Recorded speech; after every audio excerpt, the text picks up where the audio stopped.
I'm the Chief Executive of UKAI. We're the trade body for AI businesses across the UK. And there are two fundamental aspects of building a new industry, or in fact, any industry in the UK. And those foundations come down to the physical infrastructure and the human infrastructure. So you'll hear us talking a lot about the physical infrastructure. In fact, I was here in this room on Monday talking about data centers and energy and infrastructure. We talk a lot about that. But really, it's also critically important to focus on the skills and how we're actually going to not just engage with existing workers, but also bring on the next generation of workers, our children, and what roles and what jobs they're going to have in the future. So over the next two sessions, we're going to be unpacking that. This first session is going to be looking at specifically skills in the workplace and how we're going to train tomorrow's workforce. So I'm delighted to be joined on stage today by Greg Freeman, the founder and CEO of the Data and AI Literacy Academy. Great to have you here. And also by Prashant Raizada, the founder and CEO of Lumi. Prashant, great to be joined by you as well. So we've got a lot of expertise on this panel, and we're going to get into looking at how organizations can actually prepare for and manage that transition to get them the skills which the workforce needs. So could you just start off by giving us a quick introduction on you and what your organization does, first of all? Greg, come to you first. As Tim said, Greg Freeman, CEO and founder of Data and AI Literacy Academy. We are a partner who specialises in working with enterprise organisations, and we specialise in the 97% of people who wouldn't consider themselves a data and technology professional. So we always say we don't do data for data people and AI for AI people. We do data and AI for the wider business. Which means we just have a slightly different lens on where we feel it's important to focus and what it actually takes to do this well and what a modern workforce might look for. So I'm going to speak to that today. Great, thank you. And Prashant. Yeah, thank you. It's a privilege to be here. Thank you so much, Tim. I'm Prashant. I'm building Lumi, which is my fifth startup. And to be very honest with you, this is probably the most important venture that I feel I'm building at the right time. And I've always been a big fan of timing in the last 15 years. I get to hear my train of thought here. So I'm waiting till that passes, but now I'll tell you what I was thinking.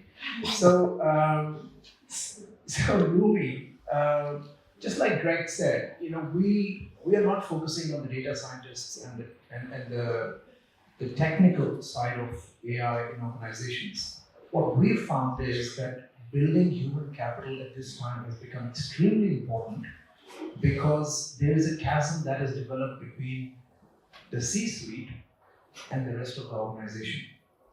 And we are focused on both to try and drive what we call effective AI adoption by focusing on what matters. Now, we'll explain through the Q&A process what that means, but that's what we're doing right now. Great, thank you. So let's get started by thinking about that process of transformation, because I'm sure there are a lot of people here in the audience who are either in an organization that is trying to adopt AI skills, or maybe they are helping organizations to go through that process. So what would you say is the first step on that process, Greg? Where do you advise companies to start when they're thinking about that transformation? I think the big thing is when you think about the people side, most organisations, when we meet them, are thinking about it very much as they think about all people ventures, probably as training ventures, L&D led, thinking about doing things the way they've always done them. Whereas actually, data and AI is in this really strange category where they're kind of horizontal to the likes of health and safety and compliance, where all of a sudden we've got people from all different walks of life, all different walks of the business who are expected to know this thing, use this thing, feel comfortable with this thing. A bit like technology, I guess, as a starting point. But there's a really strong concept in education called taught fear.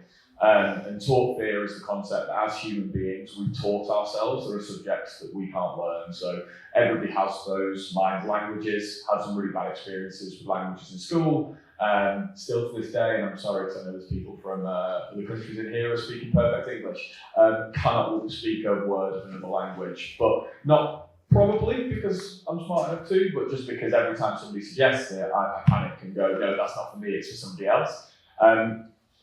Maths, technology, new ways of working, new ways of doing things, they're all taught fears for a lot of people, and therefore, if you don't think about this as a change management process and not just a training process, it probably won't be successful beyond the 20% of people who are already engaged. So in every large organisation, in every walk of life, you're going to have an early adopters, we all know crossing the chasm, you're going to have your innovators, your early adopters, and those are the people that most data and AI people spend all their time with.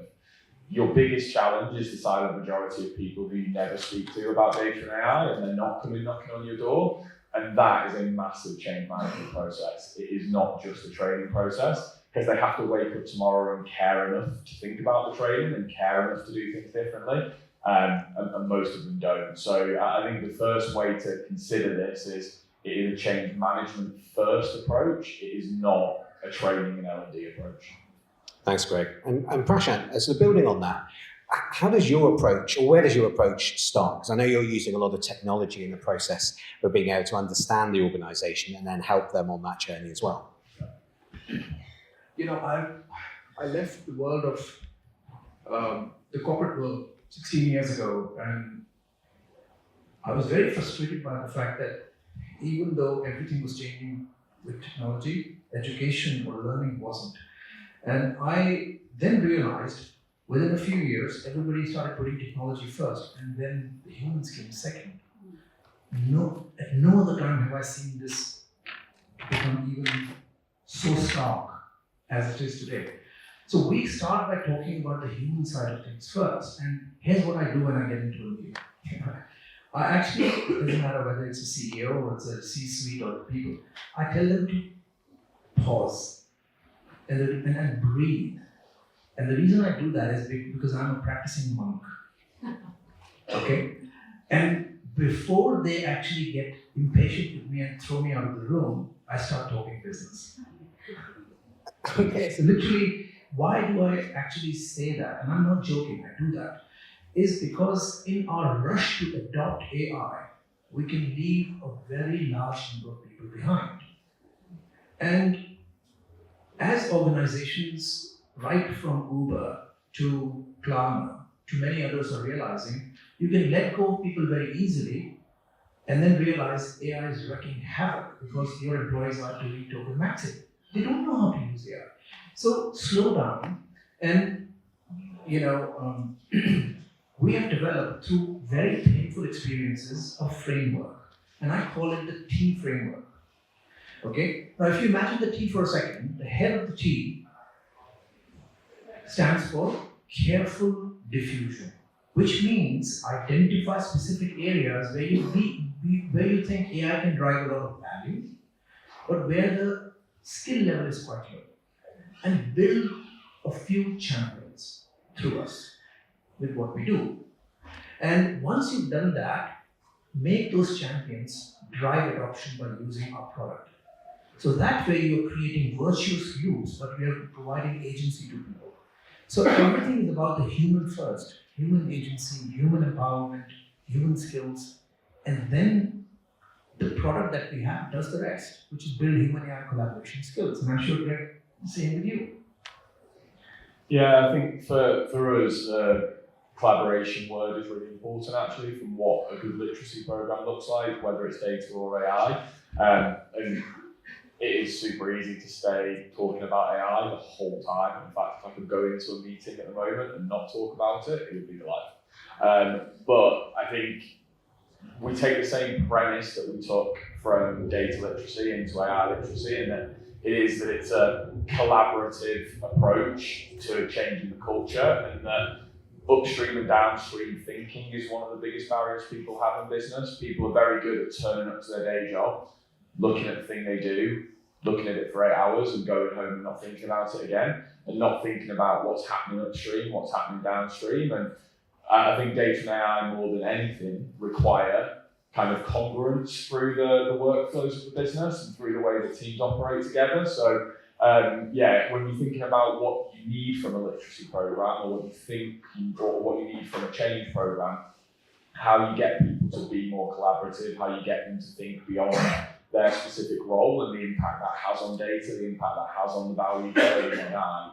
It's all part of what you need to be teaching, again, because it can't just be buttonology. We talk about buttonology all the time. Most programs in this space are buttonology. Here's how you press the buttons on Copilot. Here's how you press the buttons on Power BI. Actually, there's so much more surrounding that to make it work. And that's why I think the word collaboration in that question is really important. Brilliant. I love that word, buttonology. That's exactly, I think, what we see a lot in organisations going through this change. Great word for it. I love the way we started off talking about the human here. Both of you seem to be very sort of passionate about that. And that's actually a really important lens to look at this transformation through.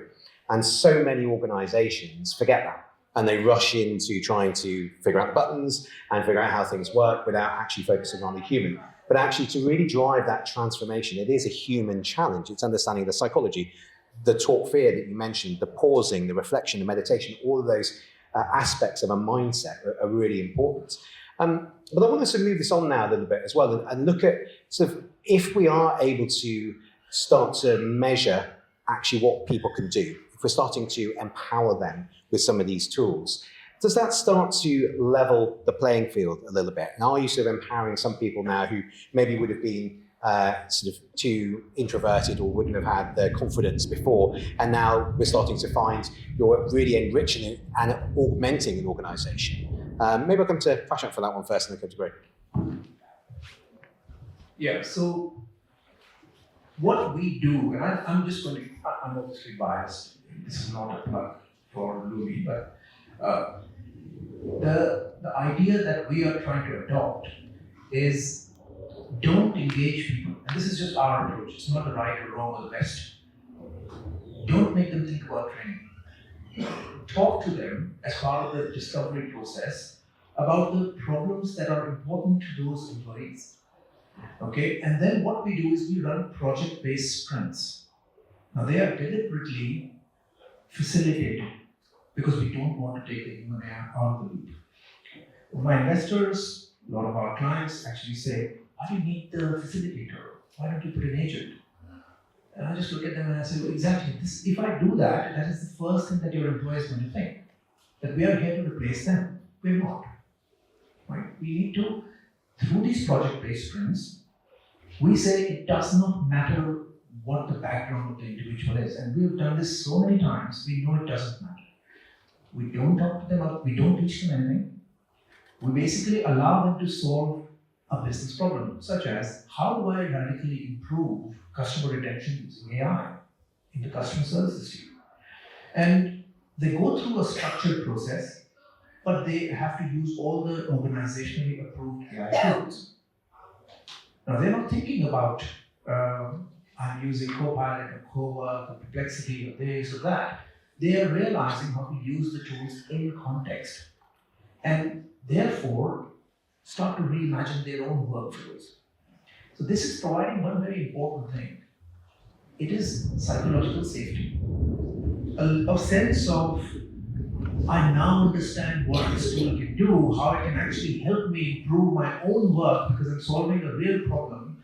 And we find that process, combined with our platform being able to provide real-time feedback on, hey, look, this is what you're doing well, this is what you need to do better. These sorts of interventions slow things down for people, make it a bit more real, and take the focus away from technophobia. And you know what? The biggest impact is sometimes on the leaders. So what we discovered was, it's not the average employee who's very worried.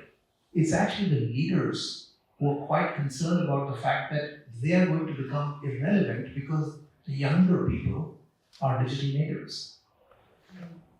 So, interestingly, in some organizations, leaders are subconsciously stalling on AI adoption because they think they're next.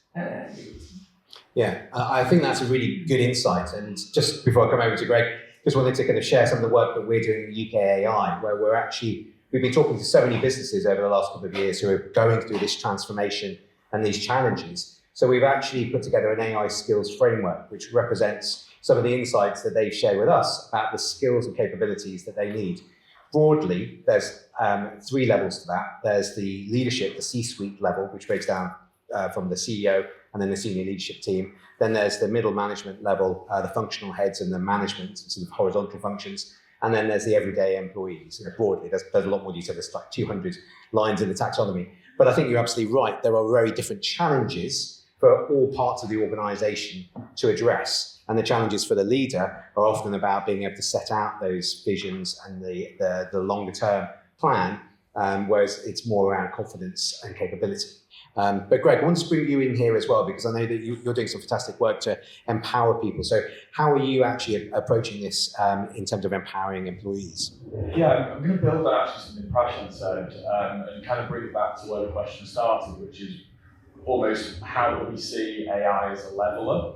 And for a while now, I've been like pretty confident, and we'll see whether it plays out, it's a hypothesis, don't get me wrong, that where everybody is worried right now is the wrong place to be worried. I think there's a lot of media hype around why new people into the workforce should be concerned, young people should be concerned. If we consider that AI, and particularly generative AI and access to knowledge, is a leveler, I'd be way more worried. And I sit here as somebody in their late 30s who's pretty much based on experience. If I'm kind of 35 to 55 and my position in the company is based on the experience and knowledge I've got, but I've got a family to look after, I've got to go home and look after kids and all that type of stuff, I'll probably slow down my career trajectory, my career ambition. I'm way more worried if I'm in that group than if I'm a new starter, right? Because if I can hire a person who's young, hungry, free to work as much as they want, and level them up with the knowledge that the business has from generative AI and access to information more quickly. So yeah, my take is that AI is a leveler for people who maybe haven't had the same level of background education, for maybe people who are younger and earlier in their careers. Actually, the opportunity is huge to advance now because of the knowledge and insight you can garner from AI tools. So yeah, it's contrary to the way that a lot of businesses are dealing with the problem at the moment, because they're cutting entry level, they're cutting people who started in the business in the last 5 years. I'd probably be going the other way. And we as a business, so we've grown from kind of like just myself 3.5 years ago to about 100 people in the last 3.5 years. Most of our business is under 30 and depends heavily on the support of technology and tools and knowledge from AI to advance themselves and the work they do, and they're young and they're hungry and it works. So I think it's just a contrary opinion to the question, I guess.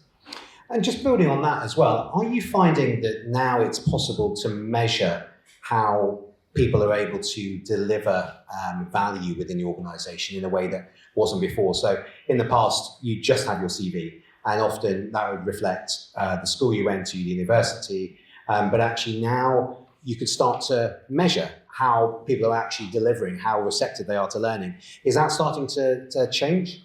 I think if you test people on the right values on the way into a business, it really doesn't matter what their educational background is. I wouldn't say that we don't still over-index on baseline intelligence, we do, but over 50% of our employees haven't got a formal higher education. They are just, probably our starter employee is 21 and he's unbelievable, he's been with us since he was 18. So I think it is a case of the ability to enable and empower people, whilst also understanding that if they bring the right critical thinking, if they bring the right commercial understanding, if they bring the right ability to learn a thing that they hear fast and apply it, is now going to be more evidenceable and more valuable than any, not Oxbridge necessarily to pick on them, but like any posh degree, right? Like who cares if they've got a posh degree if they can't then apply what they hear and bring it into the real world. So yeah, I think again it's a massive enabler for people from all backgrounds now. We'll come on to apprenticeships in the next session, and we'll touch a little bit on young workers in this session in a moment. But Prashant, wanted to sort of bring you in again here as well, because you were talking before about relevance, and I loved that point, because I think that's the one thing in today's world, we're all bombarded with so many different pieces of information and messages. So we have blinkers on sometimes in terms of focusing on the things which are relevant to us. So when you talked about actually making learning relevant to tasks that you care about, that really resonated with me. I thought, oh yeah, actually, if it's relevant, I'm going to care much more about it. So could you help us sort of understand a little bit more, how does that work in practice? Are you sort of finding things which are relevant for individuals? Are you doing that for teams, for organizations? And how are you using technology in that process? See, the way we define relevance is we take a functional approach. So if it's sales, finance, HR, whatever the function may be, we then sit down with the team or the leader of that team and we say, look, what are the most important challenges facing you today? Right? And let's discuss it in the context of AI. And we often get very different answers. So we pick a problem or two. And the sprint actually then brings together a selection of people within that department, sometimes actually spanning different departments, to solve that problem. So it is relevant because the people who are participating in the sprint have been picked by the management as potential champions. And they're solving the problem of, as I gave the example of, how do you radically improve customer retention? It is important for them because their bonuses are linked to that. So now if they find that by using a set of tools, they are able to get better retention, they make more money. Now, not everywhere. Here's back to your previous point around data. What we're also doing is, by providing real-time feedback through this process, we're also measuring, we have an AI skills engine, which is actually measuring the 10 skills in real time and actually showing it to each participant confidentially. Here is how you're building your critical thinking. So what this does is, by the time the process finishes, everybody's gotten a credential which is packed with all this evidence and data. It is, first of all, useful for the employee. We know that. But an aggregate level intelligence is useful for the employer to say, well, how am I seeing the skill progression of my workforce? And what this does is it changes the discussion around promotion, mobility, or even letting go of someone from a subjective to a more objective discussion. More objective, not fully objective, because these discussions can never be completely obvious. But people understand. I haven't seen that in play out within an organization because I'm not sitting in their organization, but that's how relevance and transparency at the moment is building trust. Unfortunately, we are a startup. I wish we could do more and more people were listening to people like Greg and I. I mean, it just needs a very, very thoughtful and considered approach, not one driven by FOMO, to make sure that this technology is understood for what it is and what it isn't. Great, thank you. One of the ideas that we've talked about a little bit in previous sessions is this concept of the user owning their data. You touched upon their learning data, the gaps, the areas where their strengths are, maybe even their learning style as well.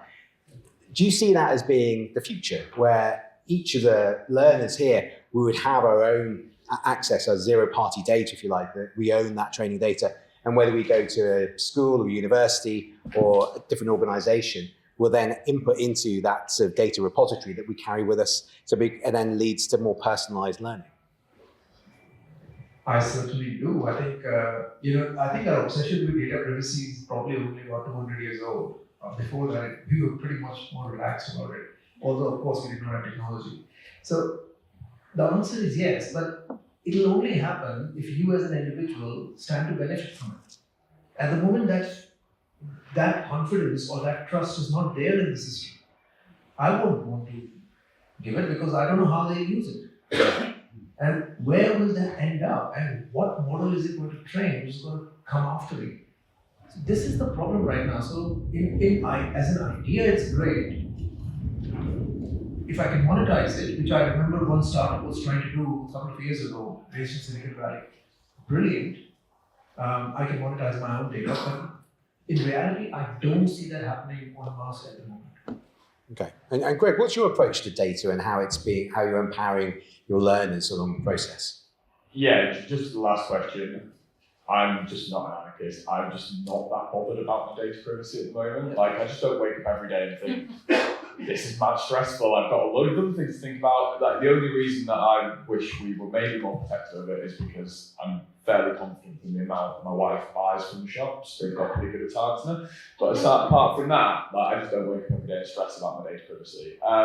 In terms of like the relatability question though, we do believe that relatability is extremely important. I think if you're thinking about how to train a workforce in like rapid time at the moment, the more relatable to their job role, the business problems they face, the less generic the program is, the more effective it's going to be. And I think how you choose to do that is up to you. One of the things that we do contest through all our experience of running programs, the typical way that learning teams approach training is typically via job role or job family, and it'll be like they're all salespeople, they need to learn the same thing. They're all marketing people, they need to learn the same thing. We don't believe in that, we don't endorse it, we don't think it's correct. The relevance of the topic should be to the job role and to how it applies to their world. But actually, if you think about even people in your own business and you took your marketing team, 10 of them, they could all be the same seniority, they're all marketers. Actually, their relationship and their competency with data, with AI is going to be different. It's going to be based on whether they're an innovator, whether their kids have told them about it, whatever it might be. So we use what are called behavioural personas when we're building programs rather than job role personas. So I guess in terms of relatability, one of the ways that we are contrary to the typical way of doing it is that customization should be job role specific. Training paths and leveling should not be job role related.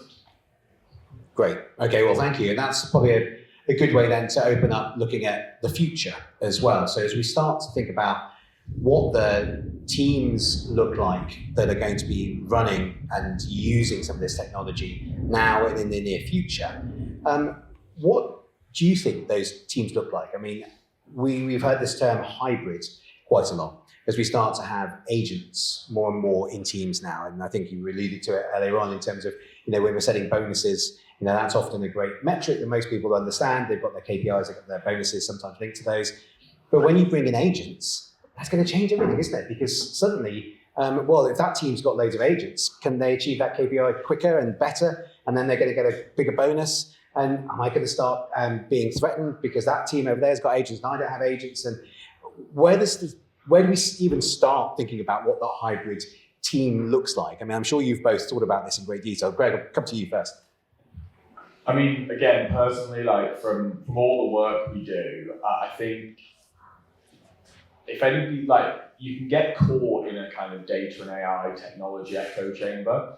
If anybody's been to the front line of an enterprise business recently, nobody's going to be managing hybrid teams as we've just defined in the next 2 years or 12 months. Like, that isn't going to be a thing. Like, there will be maybe minor pockets of that taking place, and there will be the odd business that breaks the mold and manages to do it. But the reality of large organizations who've got terrible data, are overly conscious and risk averse, and like, that isn't going to be the reality in the next 24 months, apart from in very specific areas. Maybe in 5 to 10 years' time, when we've really got our heads around it, and business leaders have got their heads around it, that'll be the reality. And I think that comes down to a point Prashant made earlier about how do we engage the leaders in allowing that to happen? Because one of the biggest cultural blockers any large organisation faces is the fact that one of the greatest fears for a leader who is of a certain generation typically, is not native in their own right, is going to allow that to happen. And that's the cultural change piece that has to take place. That's actually the work that needs to be done with execs. You will find exec teams where they really think it's cool that Copilot works how it does or Claude works how it does, and that's great. But the idea of what I say all the time at the moment, which is we actually need to burn down processes and burn down teams at the moment and rebuild them in a very kind of like AI native way, automation native way. That barrier is blocked by the fact that people don't want it to happen. So again, I do think we are outside of the echo chamber, like a long way away from realistically your typical enterprise sales team being part agent, part person. Interesting. Okay, well, thank you for challenging that perspective there, and good to get your insights on it. So you're saying in the next couple of years, you think that actually the challenge is going to be that friction you've already talked about in existing teams, burning them down, to use your phrase, not literally. Please don't try this at home. No, there are some processes that should literally just be set on fire and see if we can just make them better. Great. Well, I was going to say, so give us a bit of insight into how you've approached that with some of the clients you've worked on, and also give us a sense of what proportion of businesses we talk about here. If you were to look at this nationally, I'm not looking for the exact stats, but would you say it's the majority of businesses still have these types of problems? Yeah, absolutely. I think, yeah, I'm trying to think if there's a large enterprise that we work with who doesn't have these problems. No, I mean, I met a guy in America when I was at a conference the other week who runs the underlying system for like Rivington and stuff, and they're a big software house. It really did sound like they'd sorted the problem. But if you actually think about which large organisations have entirely moved the needle in this space, it is almost none. One of the, like an interesting case study, and what will become a very interesting case study moving forward, Grant Thornton are one of our largest clients, big professional services company, 6,000 people within the UK and their kind of daughter companies. They've just had a massive transformation start, but it's being done in a very rapid and aggressive way, like not aggressive used badly, aggressive actually used in a very kind of innovation first type way. And they are kind of taking a no holds barred approach to it, where it's like, this is the way we are going to transform the organisation. We are bringing the people on the journey with it, but it's happening fast and it's happening. And that is unusual in the space, I would say. Most people are much more cautious in how they're doing that type of transformation, much slower, and that'll be an interesting case study to follow. And they're doing it fairly publicly as well. They released a new press release yesterday about the changes they've made and stuff. So yeah, I follow the Grant Thornton one because it should allow them to compete very effectively against the big four, big six, who are, by all accounts, too slow to move at that speed. Interesting, thank you. And Prashant, we'll bring you in here as well, because I'm sure you've got lots of examples that you could share with us of some of the organisations and some of the ways in which those organisations have built teams which are going to be more productive and effective. So interestingly, Greg, in the UK, one of the big banks, I was talking to the CEO, and he said, AI adoption has become my biggest problem, because what I've realized is this is not a technology transformation, this is an entire organizational transformation. And why? Because I think in my company, I'll have X thousand people and X by 2 agents, and they need to coexist. And this is a problem as a CEO he has to think about now. They have introduced a huge number of agents across a variety of their functions, but it's not working. And the reason it's not working is they cannot use large language models to train the agents. They have to have small language models. Now they need the workforce to train the small language models, and the workforce is not going to use those agents because they're saying, hey, are we, you hired us, are we stupid? You're going to train these agents and half of us will be gone. So they are caught in this kind of vicious loop. But they are aggressively adopting human agent strategy. Okay, and I've seen other organizations, particularly managed services companies, okay, which are handling offshore or outsourced HR finance functions, sell, and in many cases successfully, to say, we will agentify your processes. I haven't seen a successful case though. Yeah. So the thing is, there's a lot of experimentation going on. And I think it should, but not at the cost of psychological safety, is what I keep coming back to. The other thing is that we are saying, look, ultimately the teams are going to be hybrid. the sooner we learn to figure out how to make that work effectively, the better it is. Let's not sit in cloud cuckoo land and think this is not happening. So we're saying, look, some of our sprints can be human plus agent. Let's see how they collaborate. Let's see what kind of a digital skills passport an agent is able to come up, build for itself. What human skills does it actually have? In most cases, I can bet right now, we'll find that critical thinking, empathy, collaborative problem solving, entrepreneurial mindset, these are very judgment-based human activities.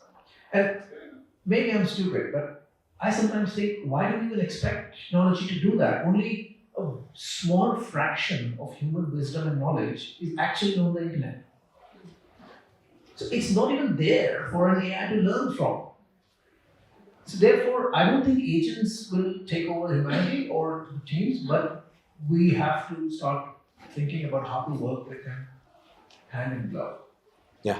Greg, did you want to come back in on that? Yeah, I was gonna kind of align to what Prashant said there in some ways, which is that I don't think it's a completely ridiculous idea that there will be a series of well executed use cases in pockets of the business. And what is interesting, I think, so I typically see the US market as somewhere between 2 and 5 years ahead of the UK market, depending on like where you are. And I've done a few conferences in the US recently, just because we're starting to kind of get penetration there. And I feel like they are, again, that kind of 2 to 5 years ahead. And what was most interesting about this year's set of conferences is the people who seem to be doing it well are reversing back out of what's going on in the UK at the moment. Most UK organisations at the moment are trying to identify as high a volume of use cases and pilots and places it can be used in as possible. And I feel like the US market, from everything everybody was presenting and saying, has kind of been through that over the last 2 years. And most of them have rolled back for, I think, one business, one of the least sexy companies you'll ever hear about. Now we're bottling, but they're a massive, like global organisation. I think they said they'd rolled out over 400 pilots using AI, different agents, different like use cases. And when they did all the analysis, actually sub 10 were giving them the real impact they were hoping to see. So now they've only got like 4 or 5 that they're really, really going deep in. And that's where they've got like deep hybrid teams. So I guess we will go through the same thing in our enterprises over the next kind of 2 to 3 years. And it will be very, like customer service is a great example, right? We know that's a perfect use case. I imagine there will be lots of hybrid teams in customer service within the next 24 months. But outside of that, in your more kind of service-led type areas, I think it will be longer. Great. I'll just add one point, and I'll actually contradict myself. So whilst I'm telling people to pause, one of the greatest frustrations I have between the US and the UK, or indeed parts of Asia, is we tend to think and not actually do anything here in the UK and Europe.